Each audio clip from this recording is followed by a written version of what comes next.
Rice mill হাটে ঘুরতে এসে এটা কি হয়ে গেল? আমার বন্ধু পাশ থেকে বকছে ভাট, ওকে ছাড়ো, চলো ঘুরে আসি রাইসমিল হাট। তো নমস্কার বন্ধুরা, কেমন আছো তোমরা? আজকে আমরা যাচ্ছি রাইসমিল হাট ঘুরতে। তো এটা হচ্ছে রাইসমিলের বিখ্যাত মন্দির। হাটের অর্ধেক পাবলিক এখানে অমৃত পান করতে আসে। এরপর আমরা সবজি হাটে ঢুকে পড়ি। এটা আমার বন্ধুর দোকান। তোমরা ওর দোকানে গিয়ে আমার নাম বলবে, তো 10 টাকার মাল তোমরা 20 টাকায় পেয়ে যাবে। এরকম ছাড় কোথাও পাবে না। এটা হচ্ছে আর একটা বন্ধুর দোকান। মালটা ব্যস্ত আছে তাই ডিস্টার্ব করা যাবে না, চলো।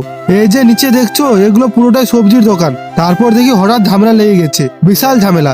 লেডিস না হলে মনে হয় মারামারি হয়ে যেত। আজকে একটা বইয়ের অভাবে এই কাকুগুলোর দোকান থেকে জিনিসগুলো নিতে পারছি না। বন্ধুরা দেখছো, টেকনোলজিয়া আগে হাতে ঘোরাতো আর এখন মেশিন দিয়ে ঘোরাচ্ছে। এটা হচ্ছে আমাদের এখানকার শ্মশান কালী মা ও রাধাকৃষ্ণ ঠাকুর। এখানে হোলির সময় খুব বড় মেলা হয়। এই সাইডটা দেখছো, এখানে মিষ্টি ফলমূলের দোকান। ওগো তুমি কোথায়? আমার মন কাঁদছে তোমাকে এই শাড়িগুলো কিনে দেওয়ার আশায়।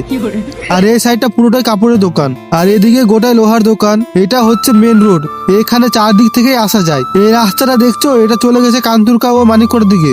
জাস্ট ভিড়টা দেখো, আজকে তো তাও একটু ফাঁকা লাগছে। তারপর আমার বন্ধু বললো 30 টাকায় কোটিপতি হবি, তো চ। গিয়ে দেখি শালা লটারির দোকানে নিয়ে এসেছে। তো আমি বললাম কোটিপতি হবি কিনা জানি না, তবে ভিখারি ঠিক হয়ে যাবি। বন্ধুরা ছাদ থেকে দেখো হাটের ভিউ। দেখছো চারিদিকে শুধু দোকান আর দোকান। মার্কেটটা দেখো কত বড়।